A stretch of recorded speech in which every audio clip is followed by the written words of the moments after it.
So today we're doing, for the first time, a real chemical reaction this semester.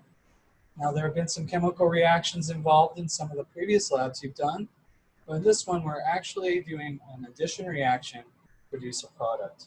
The product that we're going to be making is dibromo cinnamic acid, basically. We're going to be adding bromine, 2 atoms from each bromine molecule to the cinnamic acid, which is, so this is going to be addition, a nucleophilic addition to an alkene. And so our starting material that we're working with today is trancinnamic acid, which if you waft it around a little bit, it smells very distinct, like cinnamon, which is what is part of its name. And you can see, looking at it, it's a fine, slightly off-white powder. So I've already weighed out a mass of 1.484 grams of the trancinnamic acid in here. Okay, so what I'm going to do with this now is I'm going to place it on this little flask stand, and I'm first going to add some acetic acid, which is a concentrated aqueous solution of acetic acid, and this is going to act both as a solvent and as providing the conditions so that we can produce the bromine that we need for the reaction in the reaction flask. This is called an in situ production of a reagent, and we do this because if we wanted to, we could use pure molecular bromine, which is a dark brownish red liquid, but it's very noxious and can burn your air passages. So on the principle of trying to make things less hazardous wherever we can, we're going to produce the bromine in the same reaction flask where it's being used in an addition reaction, and then it will be consumed as the reaction proceeds. So we aren't producing a huge excess of that. So in order to do that, we need an acidic solution, and we're going to use potassium bromate and hydrobromic acid as the source of the bromine. So first I'm going to add my acetic acid.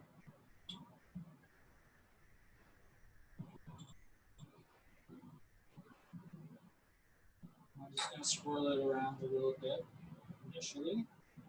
It's not going to start to dissolve. It's not going to fully dissolve right away, but it will over time. Okay. Next, I'm going to add the potassium bromate. The mass that I weighed out of that was 0.575 grams. So that is right here, which is, like so many other things, a white crystalline solid. You can see there. All right, so I'm just going to plug that in.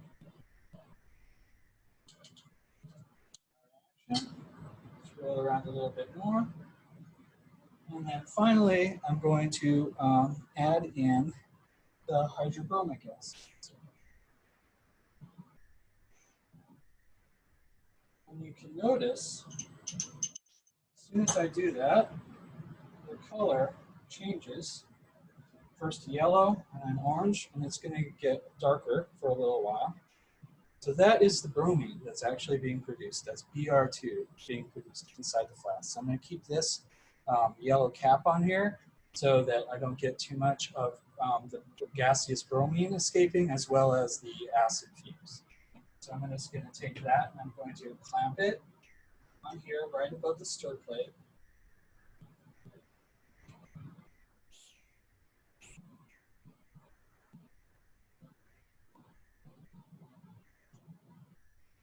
All right, and then I'm going to start the stirring. So I'm going to stir that smoothly but vigorously for about 10 to 15 minutes.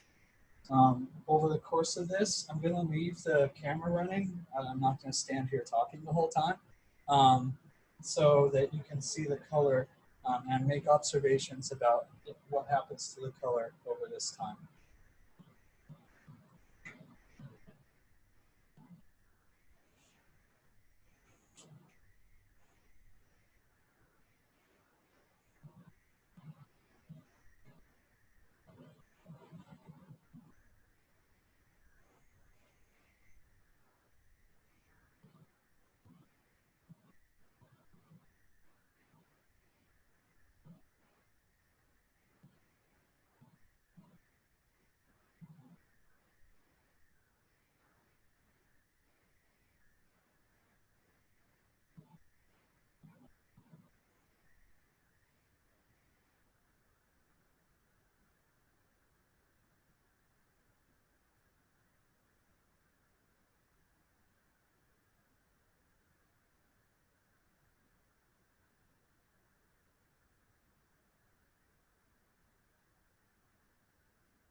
Okay, so hopefully you didn't stare at that for the last 10 or 15 minutes the whole time, but what you should have noticed is that the reaction, which is what that timer is telling me, the reaction mixture has gone from being a darker and clear um, red or brownish, reddish, orangish solution to becoming cloudy and like a lighter yellow orange color.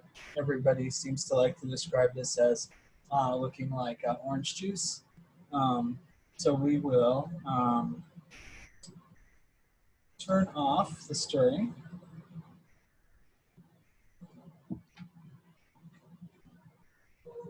The next step of what we need to do is we need to, actually I'll turn the stirring back on for a second so that I can add in 40 milliliters of water. So what this is going to do is it's going to essentially quench this reaction, which means basically bring it to a stop. And it will also enable more full crystallization to occur.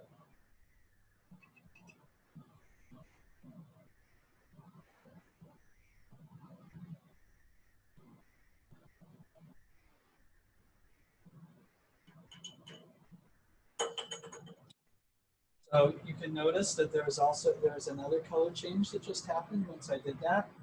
The solution first got a little bit foamy, and then it looks a little bit, it looks fairly cloudy at the moment, but most of the remaining color has gone away, and the last little bit is slowly vanishing. So that was because the bromine that was excess that was left in there has basically been driven out of the solution, and it stopped producing new more bromine than than there was. Okay, so now we can turn the stirring off for real this time, and I'm going to take this off. I'm going to prepare my vacuum filtration. So I'll set that there. And so for the vacuum filtration, this is probably your most frequently used technique. I'm just going to look over here, so where I've set up a vacuum flask with a Buchner funnel, and I have pre-weighed out a watch glass, which I'm going to use to transport my crystals once I've captured them on the filter paper. I have also weighed the filter paper with this so that when we take the mass after filtering and drying our product, then we can just subtract the total tare mass of that from that. We don't have to scrape it off. So that way, the yield number that we calculate will be a little bit higher than it otherwise would. Okay, so the mass, the tare mass of the watch glass plus filter paper was 34.321 grams. Okay, so now I'm going to take this filter paper, I'm going to place it in the funnel, which, yes, thank you. Use it. I accidentally got the smaller funnel, use the larger one. All right, I'm going to wet this down. Still water.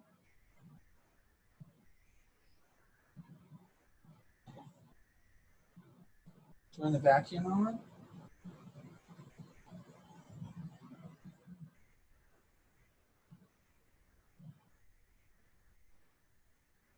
Okay. Sure that there's a nice firm seal there. And then I'm just going to pour off my solution, my suspension now of crystalline material and floating in this aqueous acidic solution. Take that, pour that onto the filter. Just do a little bit at a time.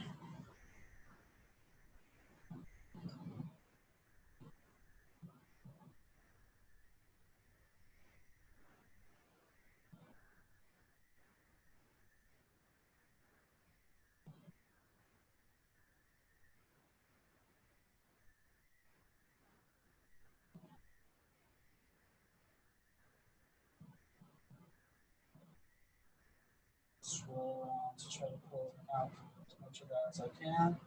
Now I have remember I have a stir bar in here, so I be careful to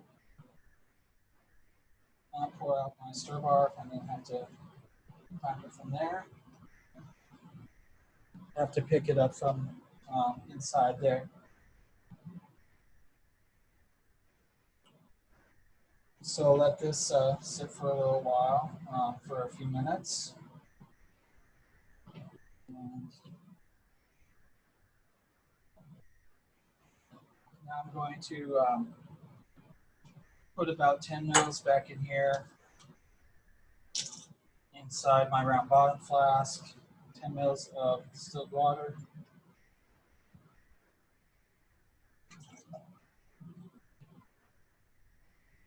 Doesn't have to be perfectly exact.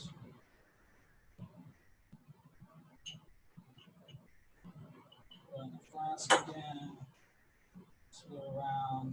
This way I can wash out the remaining crystals.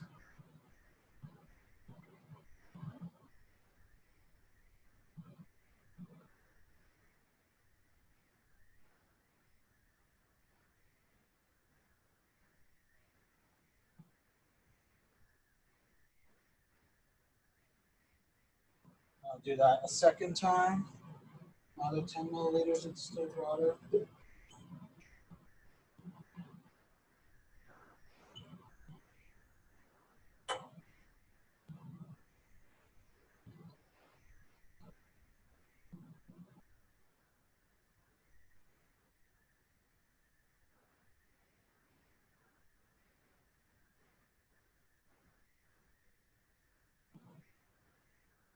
Okay. Set this off in my secret hiding place over there where all my glassware needs to be cleaned up at the end. And this is going to drip for a little bit. After a few more minutes, I'm going to take this and I will take it and put it in the drying oven. Okay, so now we have allowed the crystals to dry on the vacuum filter for a little while. So we're just going to take this out, turn the vacuum off. And remove the funnel. Get my watch glass ready.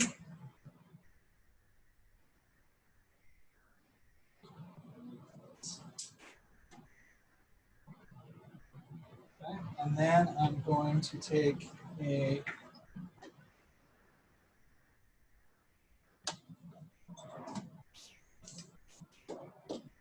spatula and just get my filter paper up out of here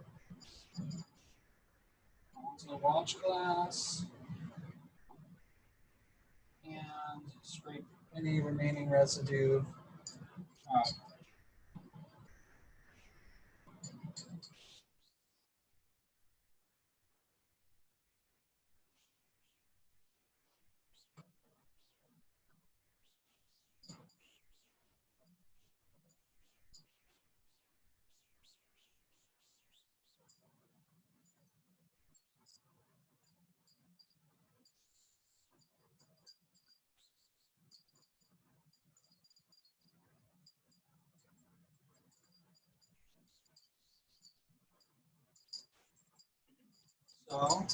So now that I've collected as much as I'm probably going to get out of there onto this watch glass,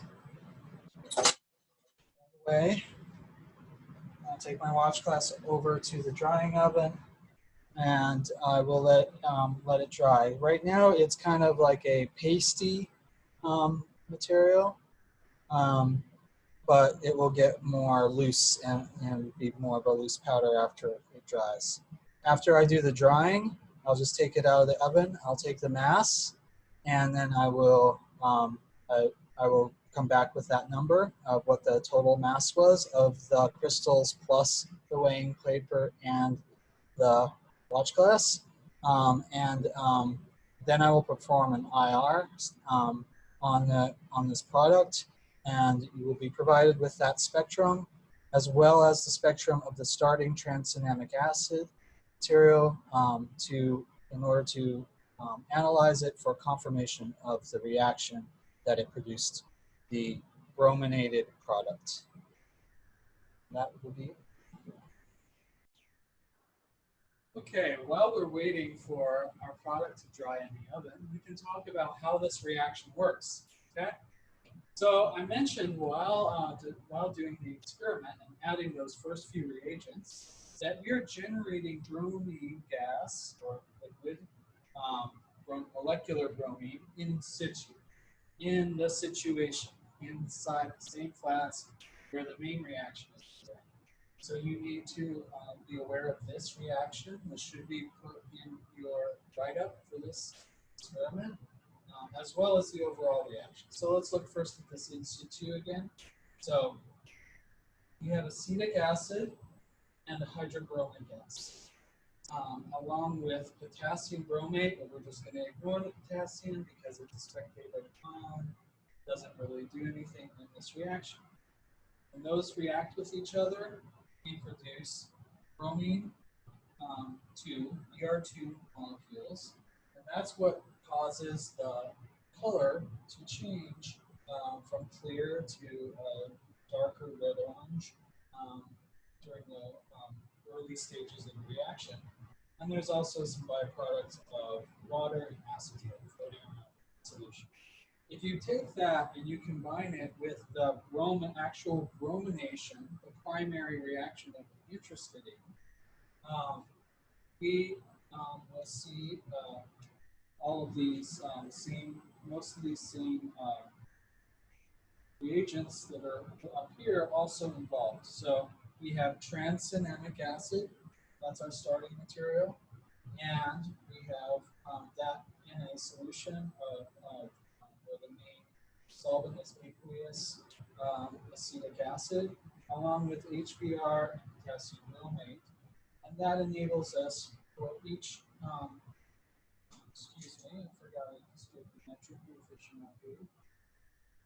So for each acetic acid molecule that is involved in the reaction, we have 5 hydrobromic acid molecules and 1 bromate ion from the potassium bromate that are going to allow us to add 2 bromine atoms to each of 3 tranexamic acid molecules, and that will allow us to produce both of 2 enantiomers, 2 of the enantiomers of dibromylcinamic acid. And the notation is sometimes called alpha and beta by using the Greek letters from carbon chains from the nearest carbon to the aromatic ring going out.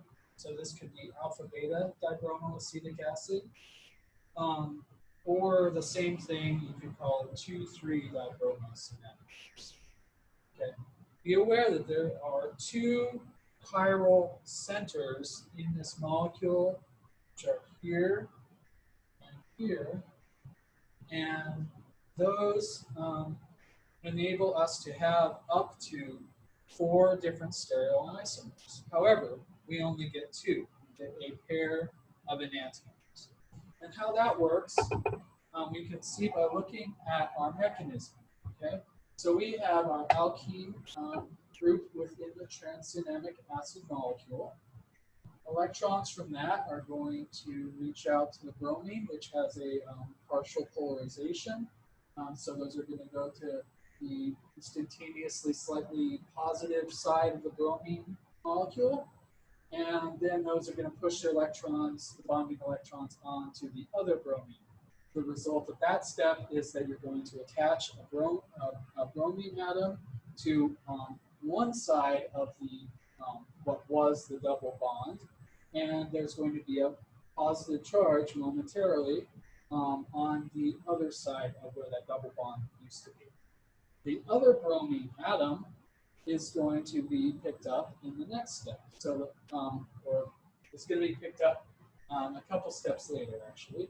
The very next step is that this pretty much immediately rearranges by forming this structure that's very important for this mechanism. It's called a cyclic bromonium ion. So the electrons, the excess electrons go and they're attracted to where that positive charge was left on the initial intermediate to form this cyclic intermediate. And what this does is it creates a constraint that prevents these groups from rotating around that single bond. So now there you have your bromine in a fixed position relative to all the other things attached to those two carbon atoms. Then the other bromine is now able to only approach from the side opposite of where the first bromine attached. So in this case, we've drawn it, you should imagine it as the aromatic ring, the hydrogens, and the carboxylic acid groups are kind of in a plane perpendicular to the board, and the bromine is above that plane.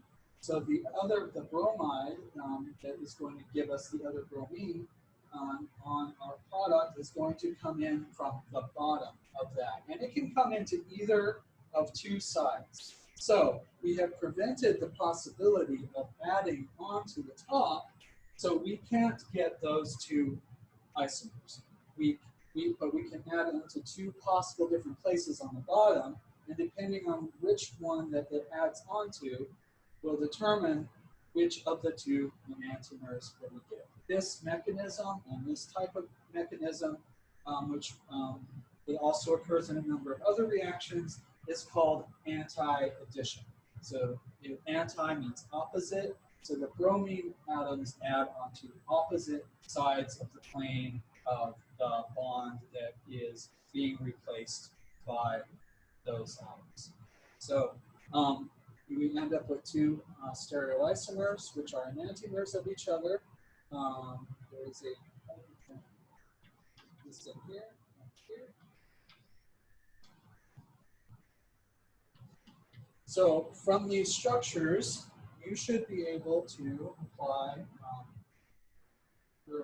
rules that you've recently learned for assigning the R and S designations to each center.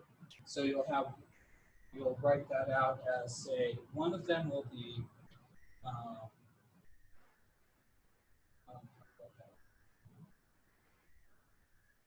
so you'll be asked to include the R and S designation for each chiral center.